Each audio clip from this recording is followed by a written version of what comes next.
Throughout the ages, there have been great empires and civilizations that have risen up, their creators ruling nations, regions, and continents for hundreds, even thousands of years. Some of the great legacies and accomplishments of these empires may be lost in the mists of time, but from what they have left behind in rock and ruin, we can trace remarkable stories.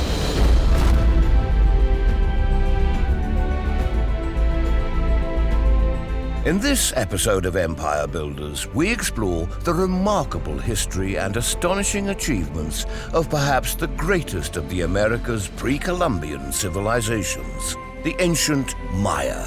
They created one of the ancient world's most stunning civilizations in the very unlikely milieu of a tropical rainforest. And we find it very hard to work out how people without metal, without the wheel, without draft animals, were able to build these colossal temples.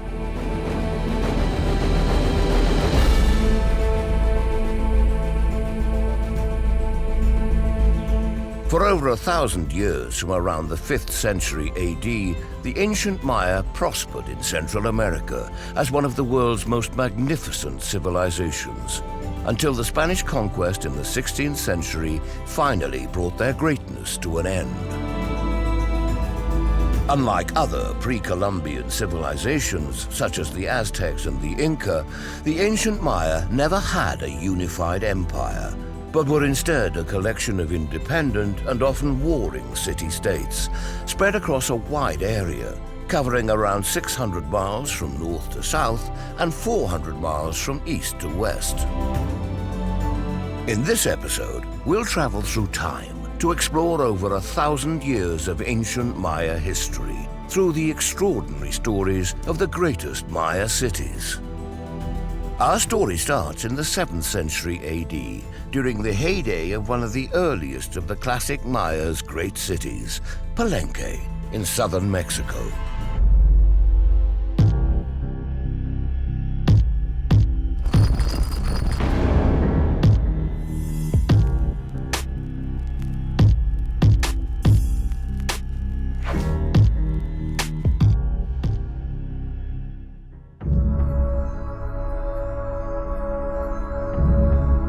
Palenque was at its height of splendor during the 7th century AD, when almost all the grand buildings remaining today were constructed, most during the long reign of King Pakal the Great, who ruled over Palenque from 615 to 683 AD.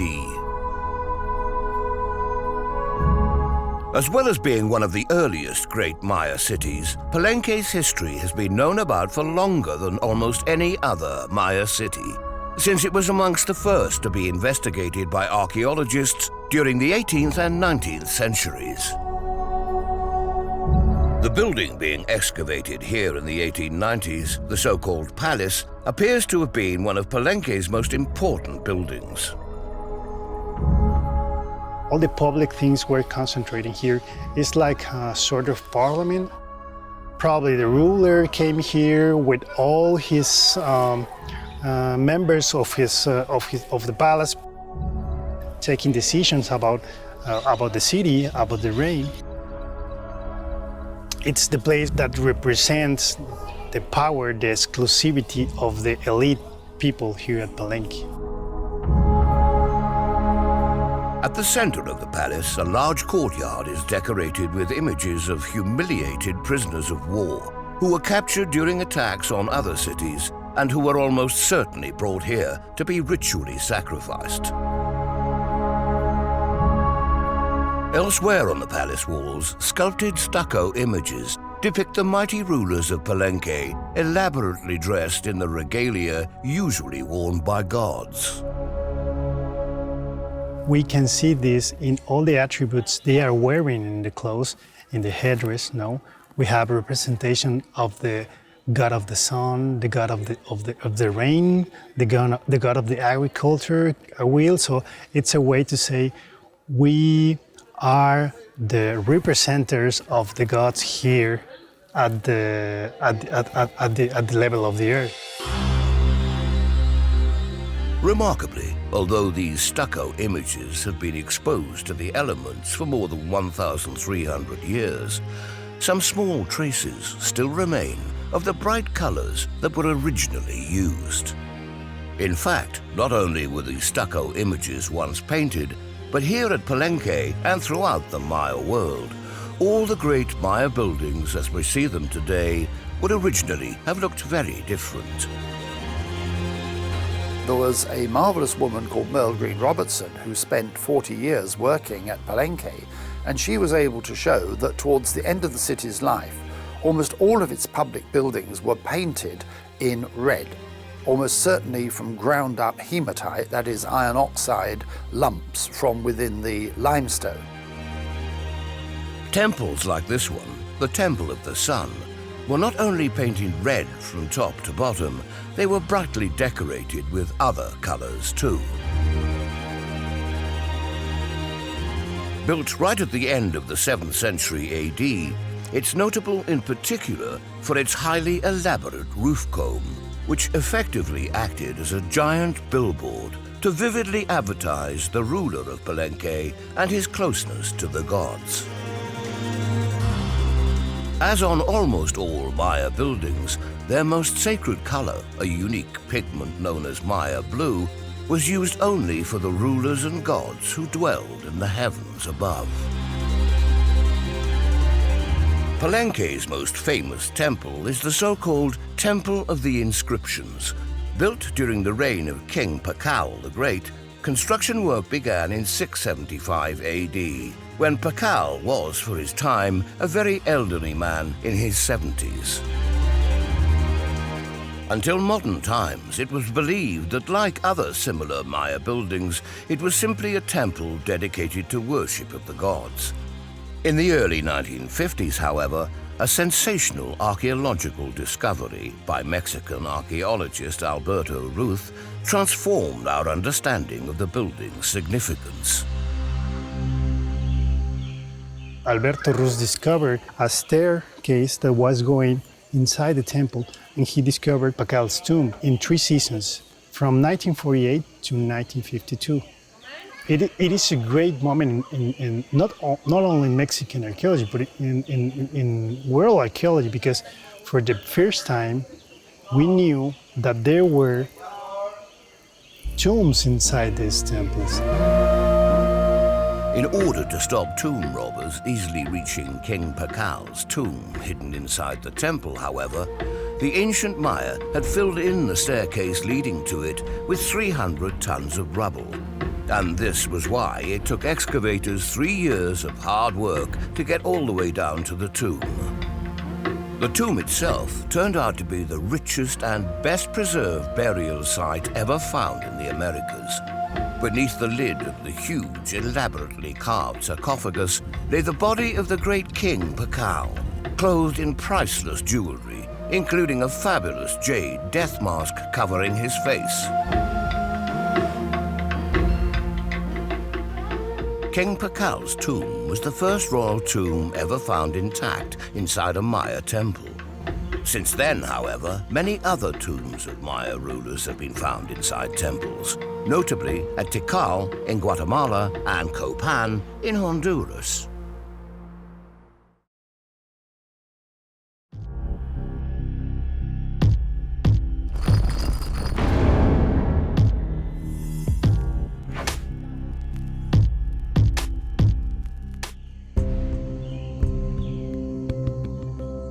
Located in modern-day Honduras, Copan in ancient times was a medium-sized frontier city on the extreme southern border of the Maya region, surrounded by non-Maya peoples.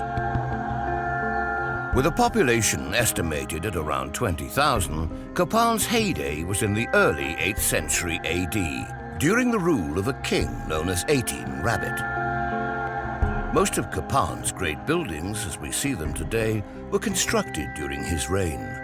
2 temples built by 18 Rabbit, however, have in recent times been discovered to contain the tombs of previous kings of Copan. This one in particular contains the tomb of Copan's first king, known as Yaxcoch-Mo, who founded the city in the 5th century AD. This is important because the hieroglyphic texts from 4 centuries later at Copan had talked about this king as the founder. And a lot of archaeologists had said, no, this is simply imaginary. He was essentially a bush league chief, if he existed at all. What we found with the tomb of Yaxcoch-Mo is he really did exist. His dates, his name, his career had all come down to us over 4 centuries, and we know, therefore, that the Maya were telling the truth in their texts. The tomb of Copan's 12th king, meanwhile, has also been found, buried under the hieroglyphic stairway, Copan's most famous monument. Built by inhabited, Copan's 13th king on top of the tomb of his predecessor, it's the longest known Maya hieroglyphic text, with as many as 2,000 recently deciphered glyphs. This is the biggest piece of propaganda in Copan and one of the biggest in the Maya world. It says the story of the kings of Copan from the founder, Yaxcoch-Mo, to the 15th king, who is the one who finished that hieroglyphic stairway. And the 12th king of Copan is buried under that hieroglyphic stairway. The 12th king of Copan may not have been accepted by everybody in Copan. It may be that the 12th king was not pure Maya, or at least was not considered by the others as a pure Maya. So it is a piece of propaganda to place the 12th king of Copan and his successor within the line of legitimacy of the kings. The 13th king of Copan, the one we call 18 was certainly the greatest king of Copan, but he had to deal with lots of problems. And he's the one who started that propaganda to say, don't worry, everything all right. For the rest of 18-Rabbit's 40-year-long rule, Copan certainly flourished as never before.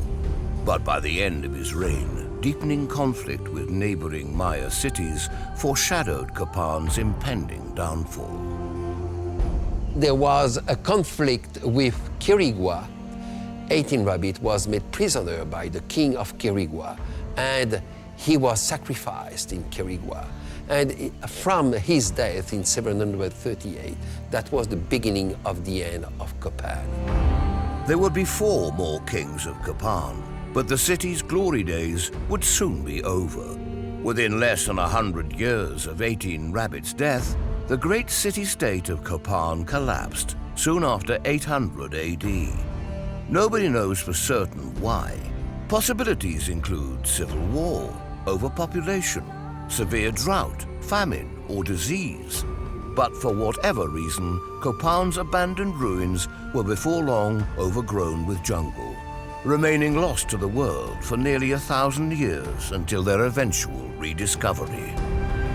The collapse of classic Maya civilization in general is still one of the great debated mysteries. There are as many theories as there are Maya archaeologists. There could have been a population continuing to live there for decades after the last record we have of a royal presence. So I think while the history may be cut off, the Maya themselves have always endured. And exactly why the civilization was truncated at the top, why its head was cut off, is something we're still arguing about. Not only Copan, but many other great Maya cities mysteriously collapsed around the 9th century AD, which intriguingly was just after they'd reached their greatest power and splendor. Perhaps the most magnificent of all these doomed cities was Tikal in modern Guatemala.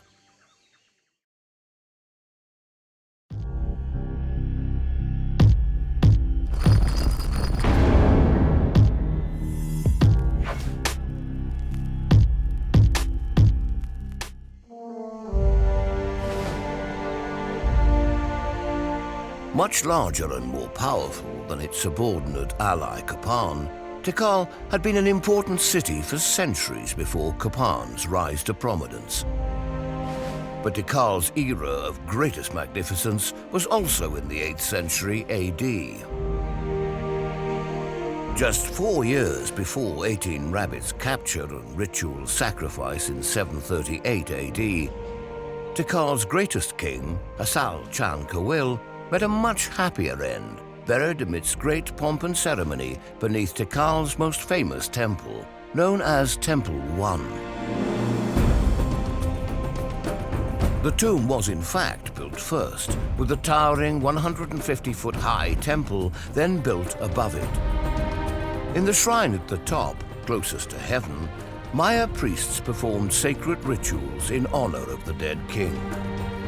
Below it, the temple rises in 9 great steps, symbolizing the 9 levels of the Maya underworld. Buried beneath all of it was the king's splendid tomb, discovered by archaeologists in 1962 via a tunnel cut into the foot of the main stairway. Apart from Temple 1, there are 5 other huge temple pyramids at Tikal, as well as thousands of other smaller buildings. The magnificent Temple 2, for example, opposite Temple 1 across Tikal's main plaza, was dedicated in honor of King Hasal Chan Kawil's wife. Spread out across the vast ancient city of Tikal, the spectacular roof combs of Tikal's many great temples, all built within around 100 years of each other, today tower majestically above the rainforest canopy.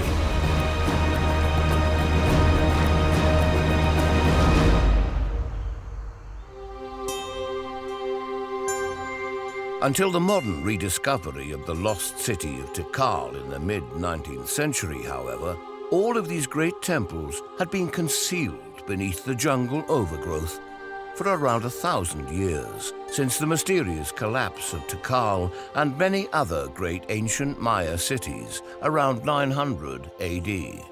These remarkable photographs of Tikal were taken in the 1880s by British archaeologist Alfred Maudsley, who, helped by a huge team of workers chopping down the jungle, was the first to clear the site so that the great ancient monuments of Tikal could be properly studied. Alfred Maudsley, it is practically the beginning of Maya archaeology here at Tikal. There are almost 3,000 archaeological structures identified as part of the main area of the ancient city of Tikal. For sure, for Guatemala, it's the biggest archaeological site, considered key in the history of Maya civilization. The amount of people concentrated here in late classic times, it is estimated about 70,000, probably more. There were traders, there were warriors, there were peasants, there were different kinds of artisans working for the elite. The Maya managed to be here for more than 1,200 years. So that's an indication of how successful they were. Given the extraordinary length of time that civilization flourished in Tikal, it's all the more mysterious that the end, when it came, was so sudden. Hidden beneath the enveloping jungle, the still mostly unexcavated Temple 3 was the last great building constructed at Tikal in 810 AD. Towering 180 feet high, the magnificent temple's roof comb once proudly proclaimed the supremacy of the ruler who created it. Almost as soon as the temple was built, however, the power of the great city of Tikal began to crumble around it. Soon abandoned, within just a few decades, the deserted city of Tikal began to be swallowed up by the jungle. The abandonment was not an event that happened just at Tikal. It was an event happening in many other cities. Several years ago, the archaeologists and anthropologists were trying to explain the Maya collapse by using just one cause: earthquake, diseases, wars. But now, according to archaeological evidence, but also epigraphical evidence and another source of evidence, now we can understand the event of the collapse to be a combination of several factors. It's generally thought, however, that the most important of the multiple causes of the Maya collapse was environmental. What we can say is that we now know there were more Maya than ever before, living in more cities than ever before, more closely packed into the landscape than ever before, so there was immense stress placed upon the environment and upon the economic system. And my suspicion is that there was a tipping point, and the tipping point may well have been a series of droughts in the late 8th and early 9th century, which simply rendered some of these cities no longer inhabitable at the level of density and complexity that they had achieved. A major cause of the great droughts, it appears, was deforestation. Vast areas of forest were cleared to grow food for the huge populations of Tikal and other cities, and also to provide firewood and building materials. In the end, it seems, the Maya of the great cities of Tikal, Copan, and Palenque may have been victims of their own success, their grandiose ambitions no longer able to be supported by the environment. Interestingly, however, the classic Maya collapse in the 9th century AD generally only affected cities in the southern and central Maya regions. Northern Maya cities in the Yucatan in modern-day Mexico were able to survive a little longer. For example, the beautiful city of Uxmal.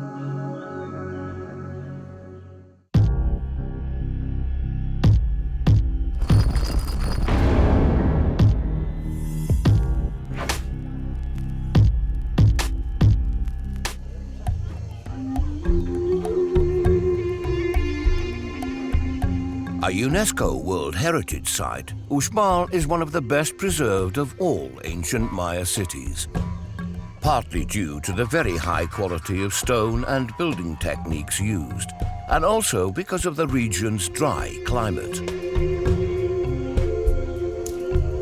Dominating the region during its heyday in the late 9th and early 10th centuries, with a population of around 30,000, Uxmal is renowned for the distinctive architectural style of its magnificent temples and palaces.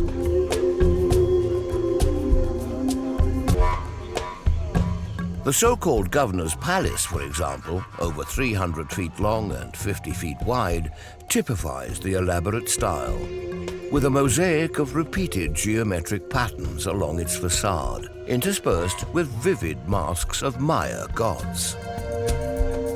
It's decorated with the longest continuous frieze of mosaic stonework in the Maya area. We don't actually know what it was used for, although it's the most obvious candidate to be the royal palace of the kings of Uxmal.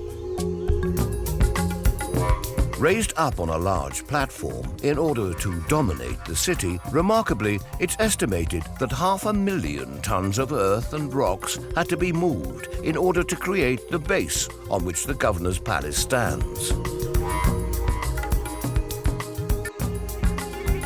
The most famous of Uxmal's buildings, however, is the so-called Temple of the Magician. Standing well over 100 feet high and unusually oval-shaped, it has legendary significance even for modern Maya people, as the director of Uxmal explains. Es una gran satisfacción para mí trabajar en Uxmal, primero porque soy heredero de esta cultura, soy maya. Los que habitaron y construyeron aquí fueron nuestros ancestros. Lo del adivino está relacionado con una leyenda que ha permanecido de manera oral de generación en generación hasta nuestros días. en la ciudad vivía una vieja hechicera que pues tuvo un hijo, un enano muy inteligente, y el enano asume el poder de Uxmal. Mandó a construir el templo del adivino en una sola noche. Y obviamente el templo del adivino pues se construyó en un largo periodo de tiempo. La base del templo es del año 400 a.C. Y bueno, y tenemos periodos, otras subestructuras que se construyeron en el año 600, en el año 810 después de Cristo. Y bueno, y la última fase que es el año 950 después de Cristo. Pues es un edificio que se construyó durante un muy largo periodo de tiempo.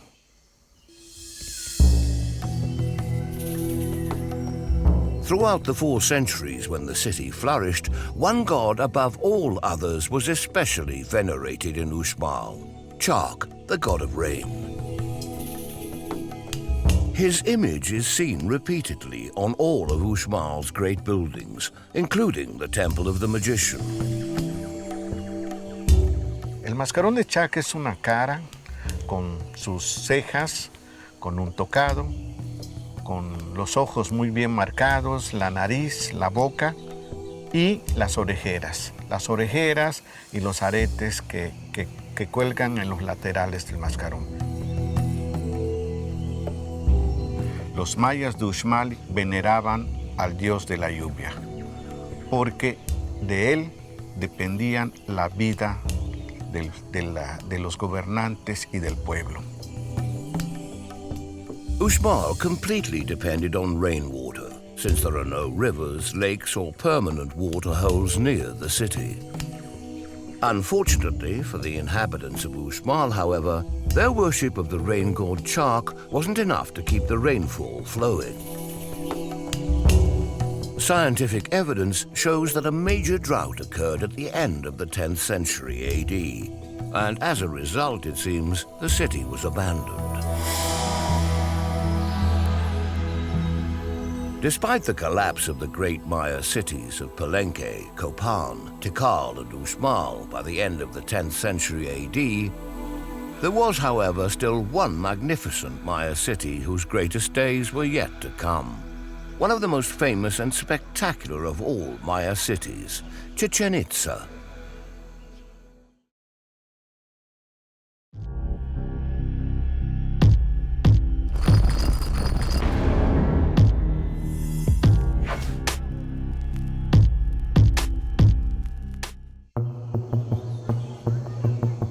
Throughout much of the 10th, 11th, and 12th centuries AD, Chichen Itza was the largest and most powerful remaining Maya city, with a population of as many as 50,000 people.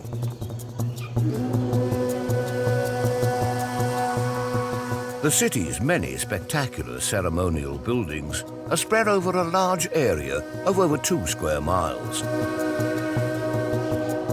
But the most famous is located right at the center of the city, the temple of the feathered serpent Kukulkan, popularly known as El Castillo, the castle.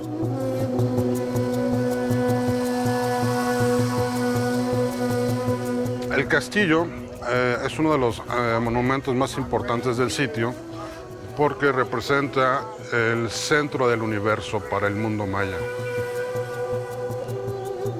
Es el lugar donde confluyen las energías del inframundo y del mundo celeste en el plano de los hombres.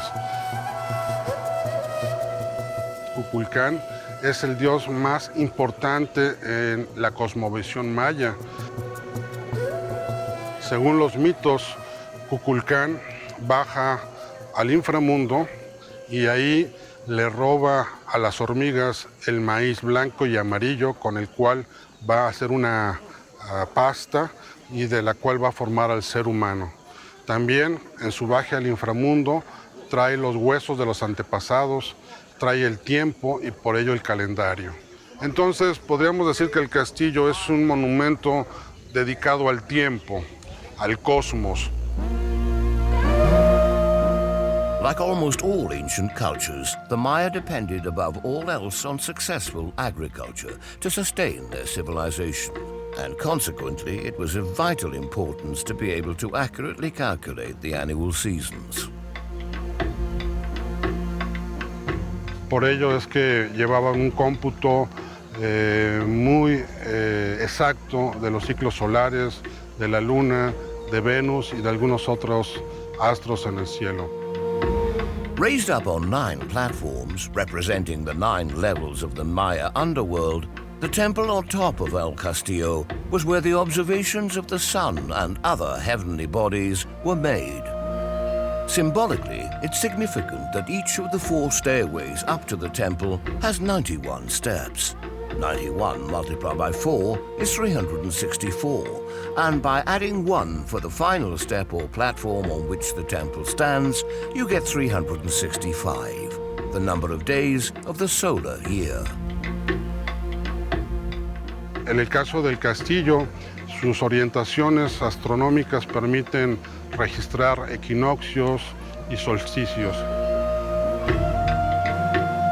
Sin embargo, para tener una mayor precisión construyeron el famoso observatorio o caracol, en el cual se registran de una manera más precisa los pasos equinocciales y solsticiales.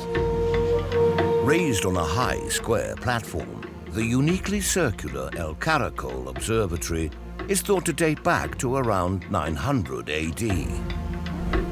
According to the astronomical observations made at El Caracol, it's believed that Chichen Itza's priests and rulers decreed the times for crop planting and harvesting, as well as for important annual ceremonies.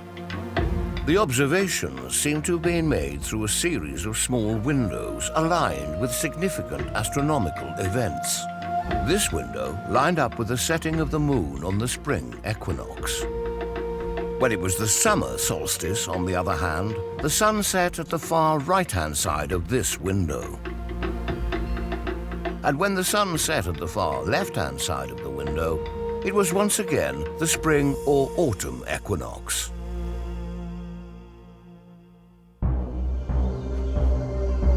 For their era, the Maya were certainly great astronomers, able to precisely identify the changing of the seasons. But there was another, much darker side to their determination to do all they could to ensure good harvests. Looking out from above each of the observatory's main doorways are masks of the rain god Chark, on whose whims successful agriculture also depended.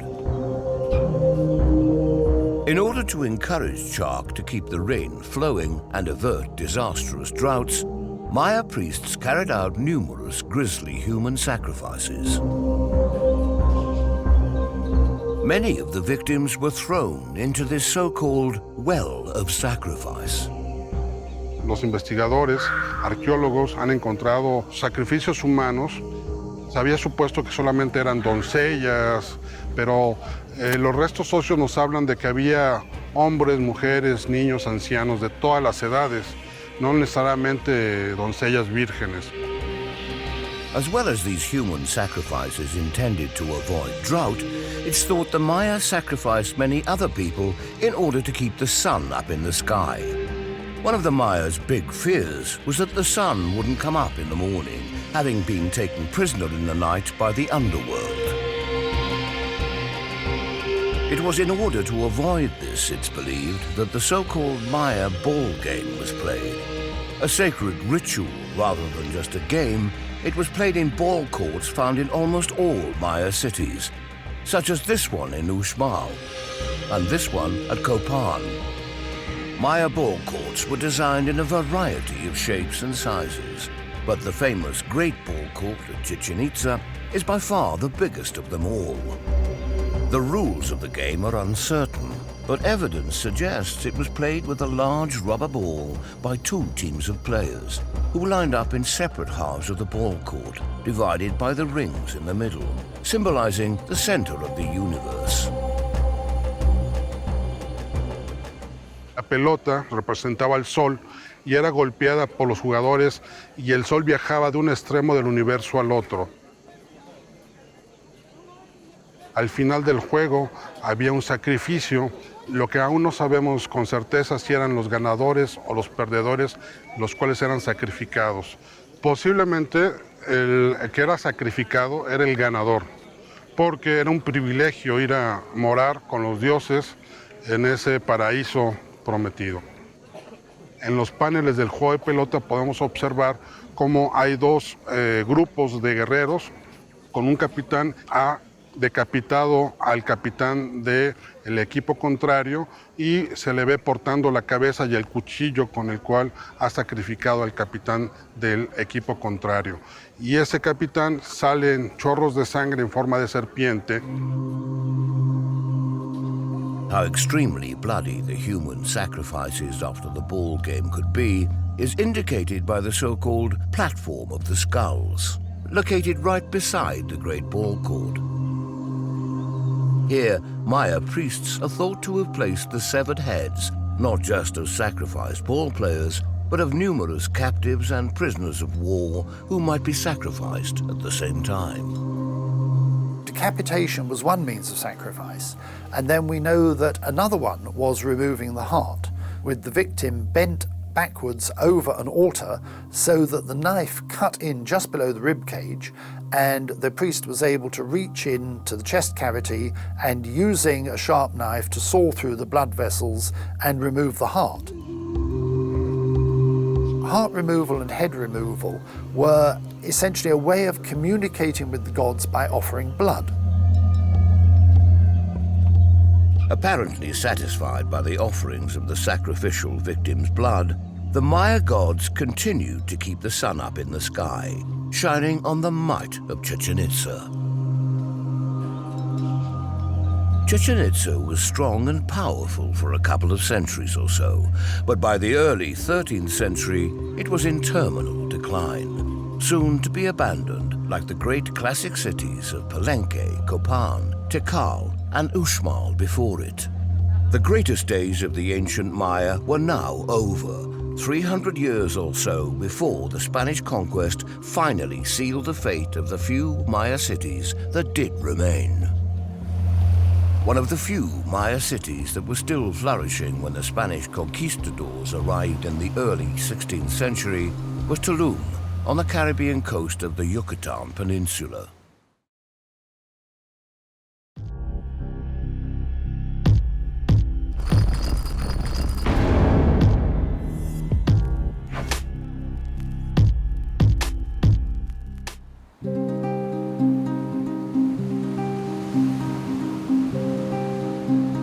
Built on the coast overlooking the Caribbean Sea, the ancient port of Tulum was one of the last cities built by the Maya, flourishing from the 13th century onwards.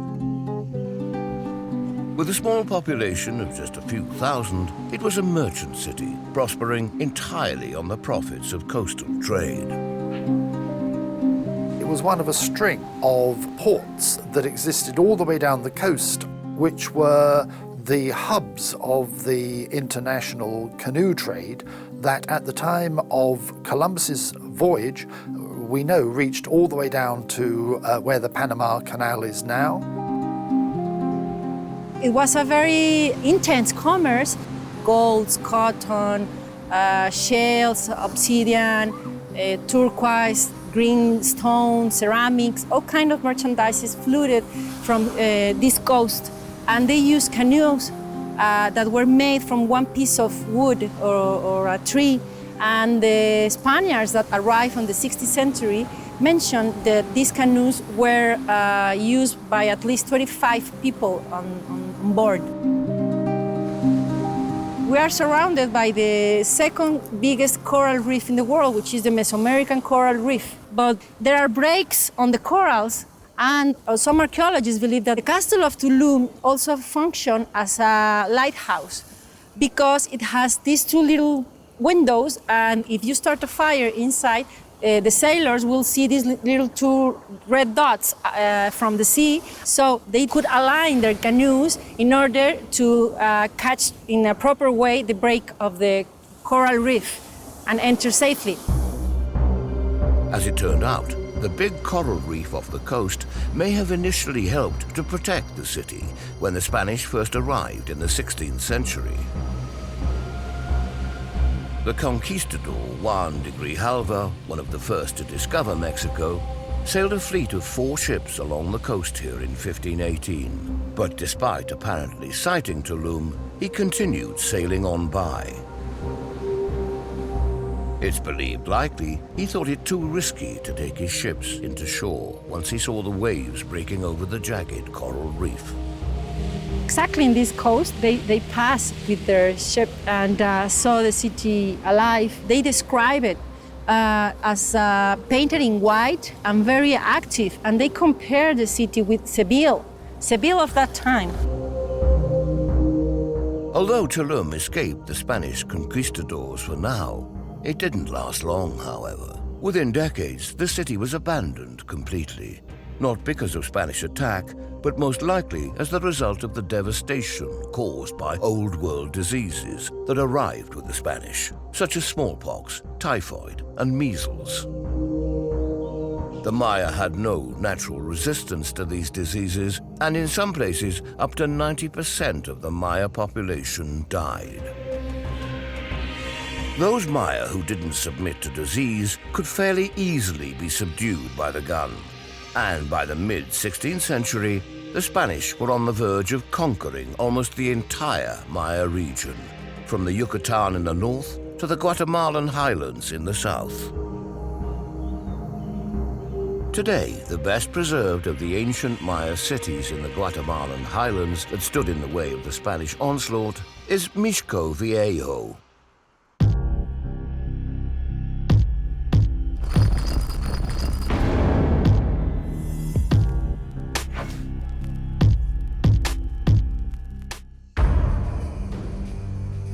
Located on top of a high ridge, surrounded by deep ravines, Mixco Viejo was a very new city at the time of the Spanish conquest, founded less than 100 years earlier. Like a number of other Maya cities in the region, it was built in a very easily defended location, since just prior to the Spanish conquest, there was a lot of conflict between different local Maya kingdoms. But of course, these defensive cities were built for defense against other Maya. They were not built for defense against horses, firearms, or war dogs. And so once there was a determined attack and a determined siege of any of these places, they were going to succumb quite quickly. In addition to the military superiority of the Spanish, they were also able to speed up the conquest of highland Guatemala by using the age-old tactic of divide and rule, making alliances with one Maya kingdom against another, before later turning on their allies. That happened in Mexico when they just arrived and they saw it work. And when they came to this land, Guatemala, they used the same tactic. They choose which group will be helpful, and they offer them prices for it. In the case of Guatemala, the Quiche were the most powerful by the time, so they allied to the next group around, and then they defeat the Quiches. But soon after, the Spanish didn't do what they offer to their allies, and rebellions began. The rulers of Mixco Viejo in particular joined forces with the Spanish in 1524 in order to defeat their Quiche enemies, but were so badly treated by the Spanish that they rebelled within just 6 months. Their rebellion was inevitably soon crushed, however, and by the 1550s, almost all the ancient Maya kingdoms in Guatemala and Mexico had been conquered. Remarkably, however, protected by hundreds of miles of surrounding jungle, one last remote stronghold of the ancient Maya remained beyond the reach of the Spanish for another 150 years. The island of Nopeten on Lake Petanitza, today known as Flores.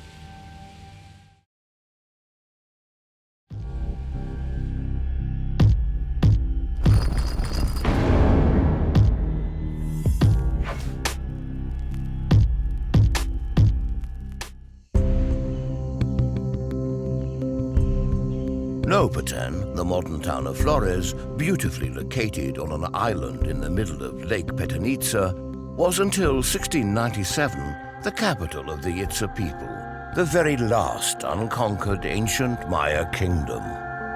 Surrounded by a huge area of virtually impenetrable jungle, Nopaten's remoteness allowed it to survive more than a century longer than any other major Maya city. It really survived by benign neglect until such time as the Spanish decided they ought to do something about what was known to be an independent kingdom, and more to the point, a refuge for dissidents from the Spanish areas up in Yucatan. After deciding that Nopaten's resistance finally had to be crushed, the Spanish constructed a road through the jungle in the 1690s in order to allow an army to advance. In the hope of avoiding the need for battle, however, a number of missionaries first went ahead in order to try to persuade Nopaten's proud ruler, King Canek, to convert to Christianity and peacefully submit to Spanish rule. The Franciscan missionaries arrived to Petén, but he was absolutely loyal to the thoughts, and he doesn't like to hear anything about the Christianity. With that, he rejected the visit. But in a very fury act of the priest, they came up on top of this, like today, island of Flores, and destroyed the idols who was in front of the main temple of the city. Enraged, King Canek ordered the missionaries to be thrown out of the city. Before long, however, they returned to try one last time to persuade him to convert. They tried to talk with King Canek, but in the night, King Canek slaughtered all the group. With that, he sent a clear message to the church, the crown of Spain, like he don't want to be under the foot of the Spanish. And with that was the spark to send a large group of people, an army people, in the 13th of March of 1697. And then they come not peacefully in a big war against the people of Nooh Petén and King Canek. And after that, the terribly attack on the 13th of March simply killed many of the Itza people in the island, and that was the end of the Itza civilization, like we call today, in this great island of Nooh Petén. Was a complete tragedy for the Mayan people, you know, after being one of the greatest cultures of the world. Nopaten's ancient Maya temple was demolished following the capture of the city, and in the exact place where it stood, the Catholic Church here was built on top of its ruins, supposedly burying the heathen past forever. Despite the crushing victory of the Spanish conquistadors and their Christian religion, however, centuries later, Maya religious beliefs still endure today amongst the modern descendants of the ancient Maya. At the ruins of Mixco Viejo in the highlands of Guatemala, for example, indigenous Maya people still come to pray at their ancestors' temples. Culture doesn't disappear from one day to the other. Culture prevails in time. And one example is that this kind of site like Mixco Viejo or others still are living places. People keep coming here to do their prayers in front of their place of origin, the place where they come from. So it's something that is still alive for them.